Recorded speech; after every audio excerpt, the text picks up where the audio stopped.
Bienvenidos a otro video de la nueva temporada 2024 del Archivo Musical de Caldas. Hoy me encuentro en la casa de la maestra Livia González de Ruiz, maestra jubilada de la Cátedra de Canto del Conservatorio de la Universidad de Caldas. Muchas gracias, maestra, por recibirnos en su casa. A ustedes por estar aquí. Bueno, vamos a comenzar la conversación como siempre. ¿Cómo comenzó en la música? Cuéntenos de esos primeros pinitos y si era muy difícil para las mujeres estudiar música y ser músicos. Empecé de casualidad, llevando a un niño a estudiar música. Estaba muy pequeño, yo lo acompañaba.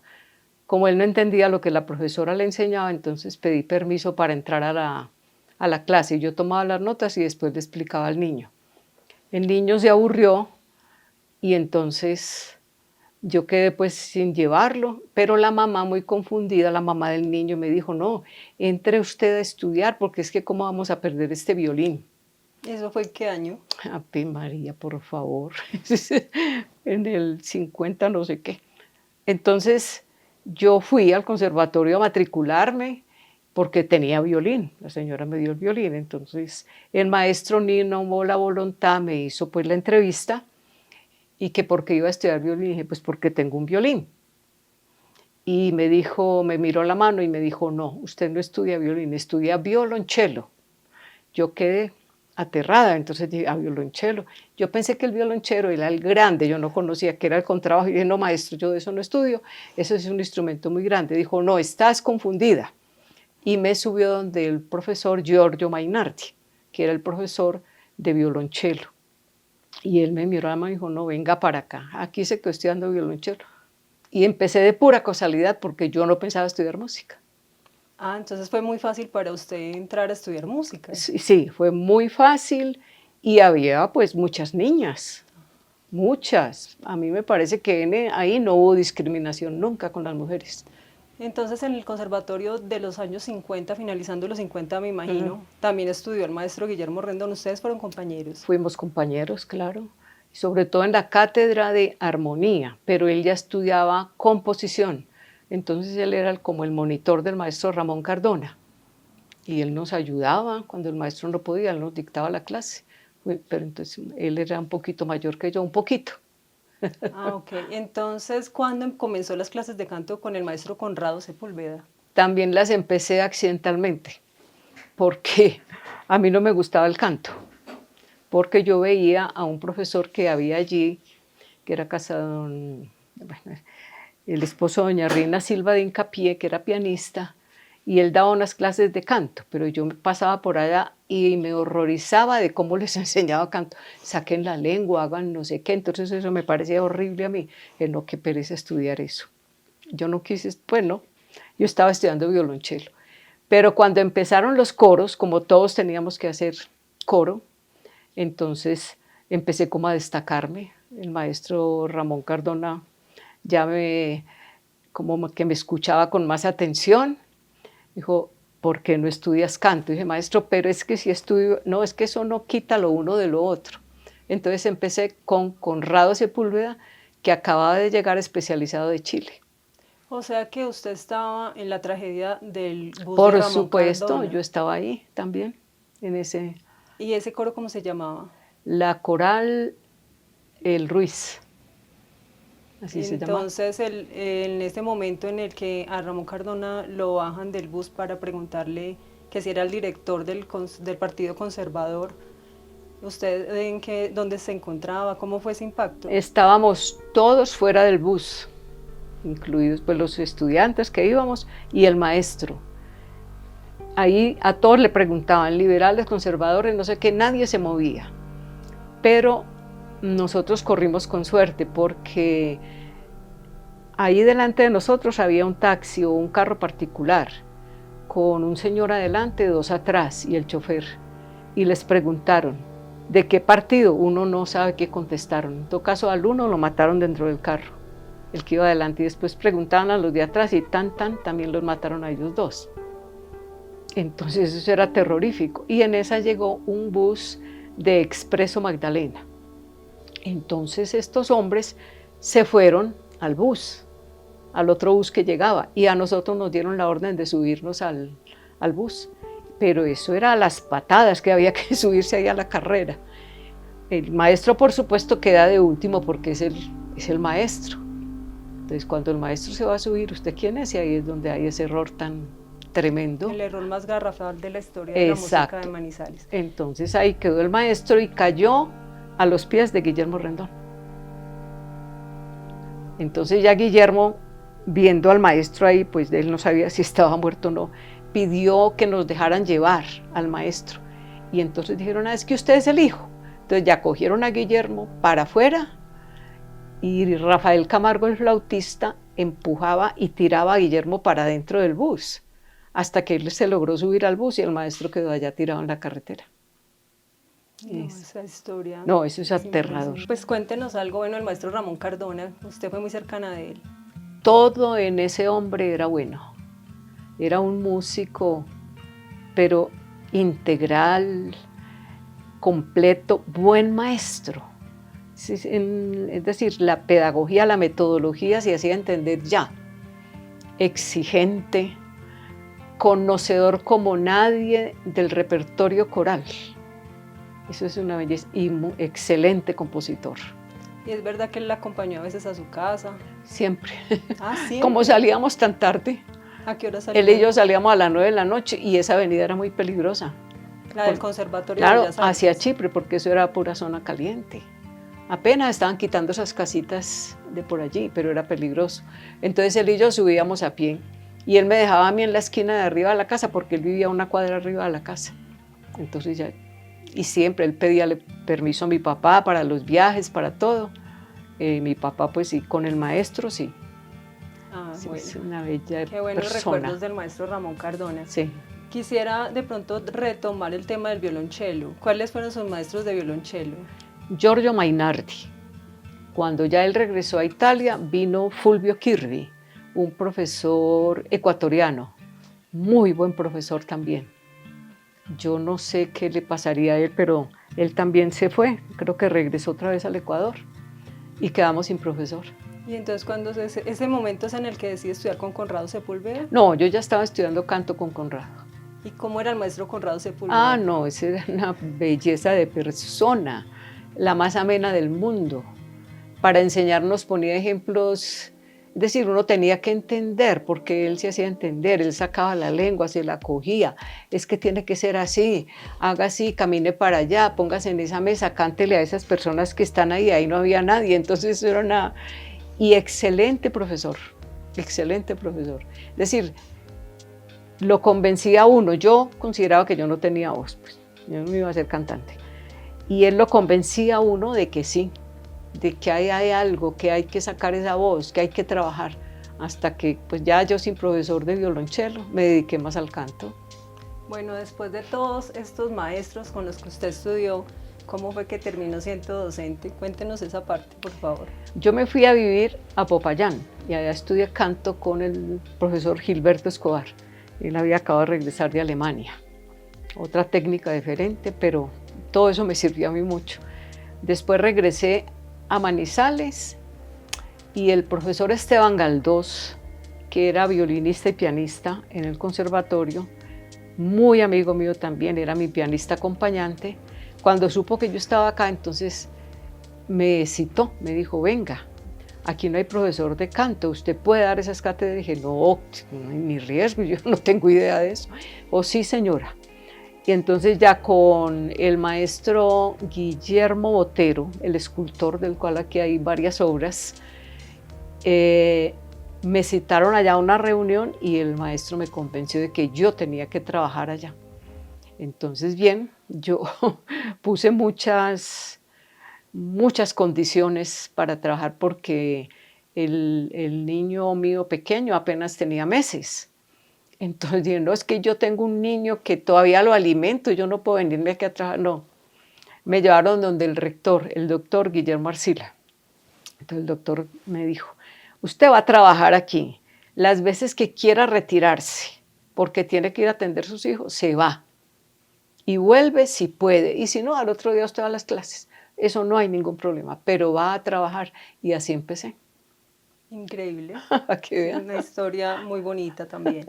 Bueno, respecto a la coral o al conjunto musical, no, es un conjunto musical que se llama Perla del Ruiz. Perla del Ruiz. Cierto, la Sí. familia Ceballos Espinosa nos ha dado unos documentos muy importantes históricos donde se encuentran todos los estatutos, el reglamento, porque eran un conjunto musical muy bien conformado Mucho. y legalmente conformado. Y pues tenemos las actas y en el acta de constitución dice que el conjunto Perla del Ruiz está al final firmado por Marco Tulio Arango Betancourt, quien fue su fundador.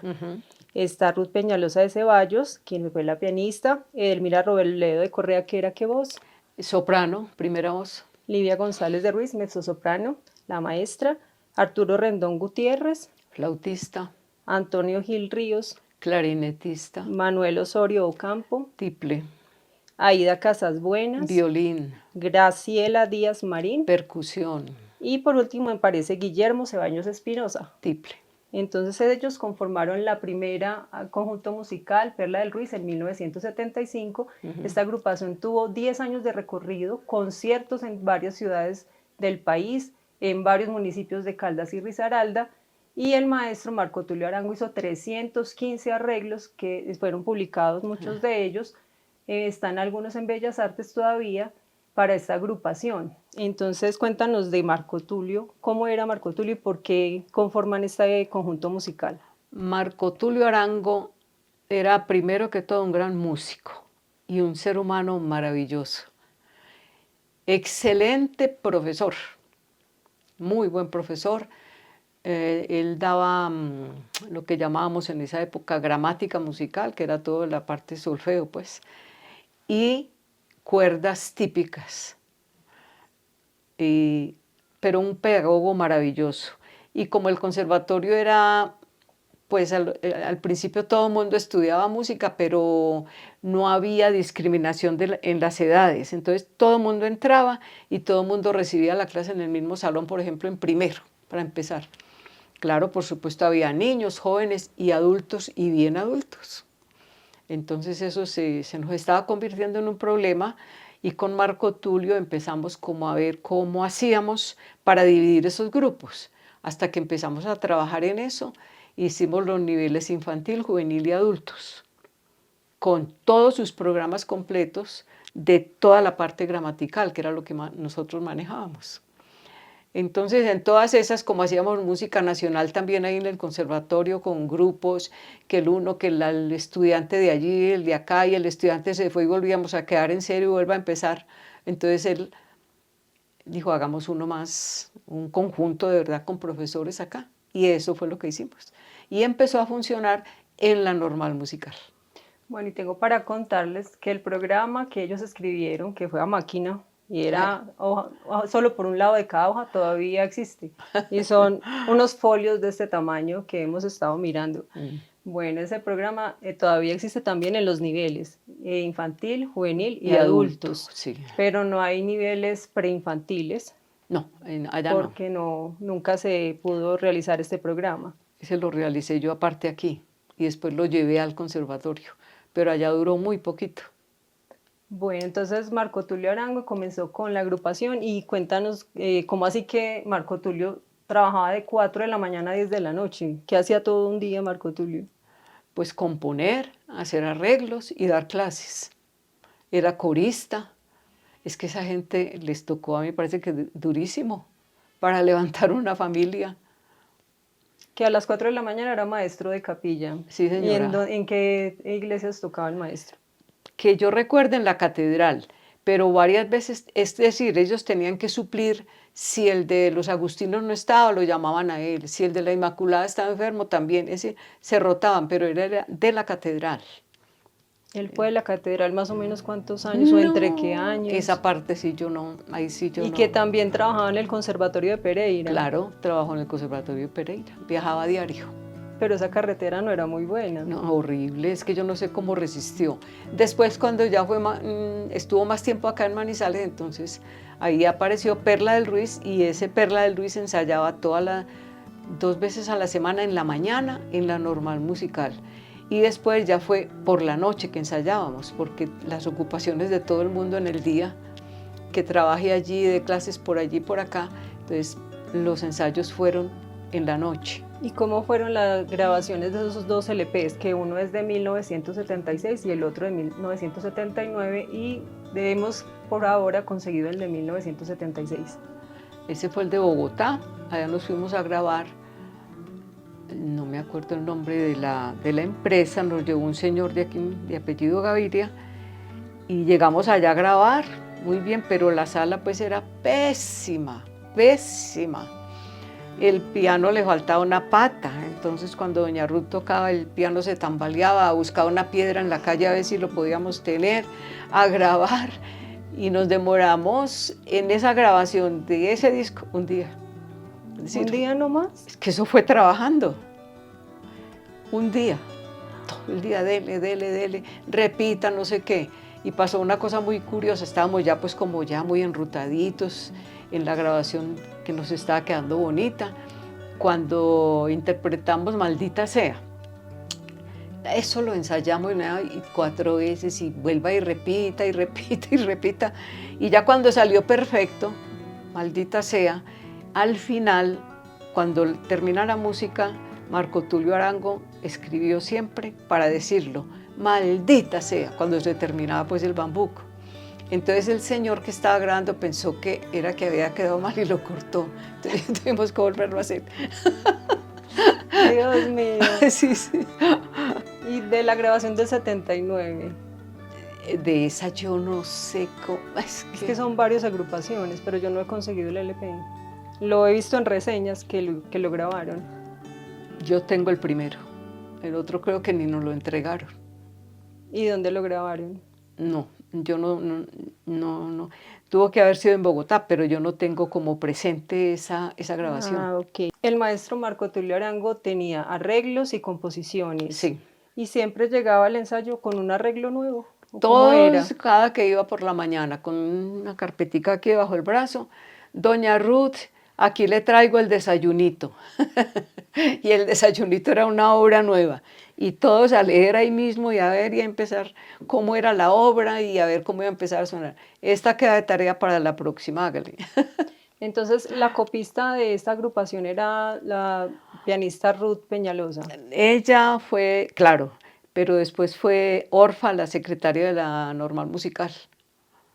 Ah, ok. ¿Usted también fue copista? Yo fui copista muchos años y yo copiaba pues las mías o a veces las de don Marco Tulio, eso ahí de el que tuviera el tiempito era el que tenía que hacer. Y de la sinfónica también.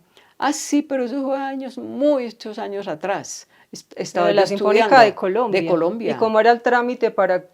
No era yo le copiaba a un muchacho que estudió en el Conservatorio de Órgano, chico muy inteligente, Laureano Rodríguez, y un copista perfecto, pero él no alcanzaba a copiar todo eso.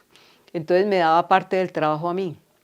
Él era el que tenía el nexo con la orquesta. En la mayoría de esas copias no se encuentra quién hizo la copia. No, eso no se usaba. ¿Por qué? No. Si era un trabajo de arte. Pero sí, pero no era considerado así. Y nosotros éramos felices copiando. Ah, bueno. Cuéntenos del pentáfono, un instrumento musical que el maestro Marco Tulio Arango, él mismo lo fabricó y que lastimosamente no lo tenemos con nosotros porque alguien se lo robó al mismo de la casa pensando que era otra cosa. No lo volvieron a ver. ¿Qué era el pentáfono? El pentáfono era un instrumento de cuerdas. Yo pienso que él se tuvo que basar mucho como en el timbre de la guitarra, porque era como una arpita con cuerdas así. Entonces, y él lo ejecutaba a la maravilla. En la revista Aleph, no sé en este momento en qué número, está la foto del pentáfono y la descripción de Marco Tulio. ¿Y cómo se jugaba con el instrumento? ¿Cómo funcionaba? Él era el que funcionaba con él. Él ejecutaba ahí las canciones y todo, así, con una destreza increíble. Pero yo había entendido que tenía unos dados, o ese no era. No. Que yo sepa, no. Ah, ok. En 1985 fallece el maestro Marco Tulio Arango y deja la agrupación huérfana, de la cual quedan todos estos integrantes que después realizarían otras actividades. Quisiéramos saber si hubo homenajes póstumos y qué pasó con la música del maestro Marco Tulio. Después de la muerte del maestro Marco Tulio, le hicimos un homenaje en Bellas Artes, pero con el cuerpo presente. O sea, hicimos la velación allá y toda fue acompañada por Perla del Ruiz. Ah, qué belleza. Sí, todo el día, hasta que ya se lo llevaban, se interpretó música nacional allá, con el maestro ahí. Después, pues eso duró poco, porque es como, se pierde como la cabeza, como el norte, como no sé, y cada uno cogió por su lado. Yo quedé con mis partituras, porque todos manejábamos las partituras, teníamos que tener la partitura completa. Y me imagino que doña Ruth, que era pues la pianista y la cabeza mayor allí, también ella debe tener muchísima, pues toda la música. ¿Y luego usted qué hizo? ¿A qué agrupación se unió o formó una agrupación? No, yo ya no formé, ya me dediqué de lleno al conservatorio. Ahí sí ¿Y ya entonces en qué momento nace la Coral Verdi? ¿O eso ya existía? no, la Coral Verdi fue muy anterior. Yo era estudiante, estaba hasta soltera todavía, imagínate. O sea, ¿eso es de qué año? No, pues qué buena pregunta. Me Por trata de allá del ubicar. 50 y pico. ¿Usted fue directora de la Coral Verdi? De la O sea Coral que la Verdi. Coral Verdi existe desde antes del 50. Yo creo que fue a veces duró más o menos 8 años, yo creo que fue en el 50. Sí, era una coral de 12 personas, nomás. ¿Y Espectacular. usted se acuerda quiénes eran esas 12 personas? Algunos sí, pues es que ¿Quiénes? siempre rotaban algunos. Ofelia Betancourt, Mercedes Guevara, Adiela Loaiza,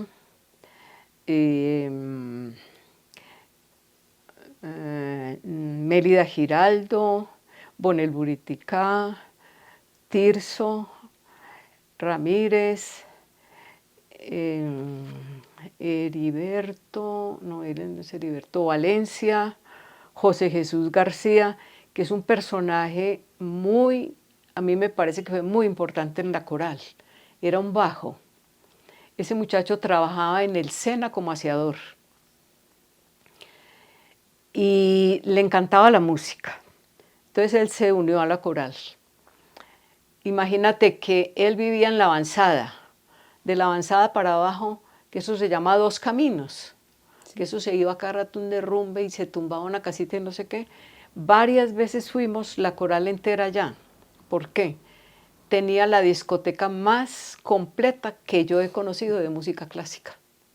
Qué Y los increíble. equipos, increíbles. Él trabajaba como para darse ese gusto. Entonces tocaba piano. Dije yo, pero José Jesús, ¿dónde estudiaste? Dijo, no, a mí me encanta. Él iba a las casas de las señoras acá pudientes que tenían piano a hacer aseos, limpiar vidrios, limpiar los pisos, todo, a cambio de que lo dejaran estudiar piano. Qué memoria tan prodigiosa la suya. No, La felicito. eso es una belleza de personajes. ¿Y cómo se llamaba? José Jesús García, yo creo que él ya falleció. Otro era Félix Henao, no, y como rotaban a veces porque no eran los mismos, porque por A o por B se iban del coro, pero una maravilla, ese corito era un corito de cámara, pero espectacular. Pero él todavía seguía hasta hace poco. Yo escuchaba por ahí la Coral Verdi. No, A no, veces. no, no, no, ¿O debe en qué ser año otra. se terminó? Debe ser otra, eso duró 8 años, debe ser Ay, otra y nueva luego hubo generación. otras generaciones. Y otro director. Bueno, en todos los aportes que la maestra Livia González de Ruiz ha hecho a la historia del día de hoy son invaluables. Y es que hay que felicitarla porque tiene una memoria prodigiosa, de verdad. A veces. Bueno, ella se graduó de licenciatura en música en 1991. Para esa época habían dos tipos de homologaciones en la licenciatura. Una era si el músico llevaba una historia de su trayectoria musical y aumentada con un trabajo que tenía que entregar a la Universidad de Caldas. Y la otra era si estudiaba 2 años en la Universidad de Caldas, además de la trayectoria musical y el trabajo que tenía que aunar. Maestra, cuéntenos, usted se graduó en 1991, ¿por qué no fue al grado con los demás compañeros? Yo creo que yo no fui porque ellos iban a graduar con la primera promoción de estudiantes. Entonces, a mí me dio como una vergüenza de ver que esos muchachos que les van a aumentar un mundo de viejitos allí. Dije, no, yo no quiero ir a eso, yo no me voy a graduar con ellos. Entonces le pedí permiso al rector, que era Rodrigo Restrepo. Le dije, doctor, yo no me quiero graduar en ese acto. Dijo, no, tranquila, aquí se gradúa por ventanilla, como se llamaba pues. Entonces sí, un día me citó a las 7:30 de la mañana a la rectoría y pues invité a los 3 hijos y a mi marido y nos fuimos pues muy cachacos a recibir el diploma. Y llego yo allá cuando empiezo a ver ese mundo de gente de la universidad. Todo lo que era registro académico, porque yo trabajé mucho siendo profesora pues del conservatorio en registro, porque traía todas las notas ahí, yo tenía mucho que ver con todo eso. Toda esa gente, vicerrectores que me conocían, entonces estuvo más concurrido el mío que los otros. Así me gradué. Cuéntenos entonces usted cuál de las dos modalidades de homologación hizo. Yo hice los 2 años. Y le tocó estudiar con Ay, horrible. Yo dije, nunca más uno mayor debe estudiar. Casado con hijos y trabajando, eso es espantoso. No, es que por eso uno a los chicos les dice, logren que están jóvenes y que no tienen responsabilidades, estudien. Pero uno ya, a mí me parecía mortal, un viernes toda la tarde sentada ahí, el sábado toda la mañana, recibiendo clases y a veces malucas, mal dictadas, por unos profesores espantosos. Y dije yo, no, esto está muy horrible. Ahí ya fui más consciente también de que cómo debe ser uno como profesor, porque no puede fatigar a los muchachos en esa forma, ni exigirle esos exámenes tan malucos, nada de eso, nada de eso. El Archivo Musical de Caldas propende por cuidar la historia de la música de Manizales. Esta agrupación, el conjunto musical Perla del Ruiz, cultivaba la música andina colombiana y pues fueron 10 años de muchos arreglos, 315 arreglos, que algunos están publicados en un libro que se encuentra en la Biblioteca de Bellas Artes. Han sido objeto de investigaciones en la Universidad Tecnológica de Pereira y en la Universidad de Caldas.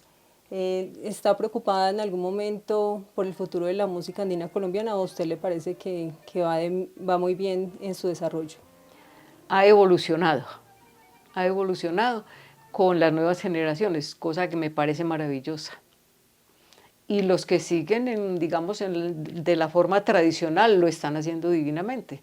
Es que aquí tenemos unos conjuntos de primera calidad. Sí, entonces esta ha sido una entrevista muy increíble con la maestra Livia González de Ruiz. Quiero agradecerle por su tiempo y por este espacio tan hermoso. Con muchísimo gusto y bienvenido siempre. Muchas gracias, maestra. Esta es su casa. Muchas gracias, maestra. Hasta una próxima oportunidad. Claro que sí, muchas gracias. Bueno, recuerden que todas estas entrevistas del Archivo Musical de Caldas se encuentran en el blog del Archivo Musical de la Facultad de Artes y Humanidades. Bien puedan y los visitan siempre que gusten.